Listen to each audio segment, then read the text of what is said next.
ఆత్మకూరు మండల కేంద్రంలోని అన్ని అంగన్వాడీ కేంద్రాల్లో తల్లిపాల వారోత్సవాలను ఘనంగా నిర్వహించారు.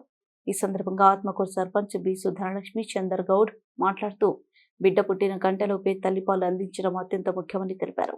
అలాగే పుట్టిన తర్వాత తొలి 6 నెలల వరకు తల్లిపాలే శిశువుకు సంపూర్ణ ఆహారమని, తల్లిపాలు బిడ్డకు ఆరోగ్యం, రోగ నిరోధక శక్తి, మేధాశక్తి పెంపొందించడంలో కీలక పాత్ర పోషిస్తాయని మాతృమూర్తులకు వివరించారు. అనంతరం ప్రభుత్వం అంగన్వాడీ చిన్నారులకు అందించిన దుస్తులను పంపిణీ చేశారు.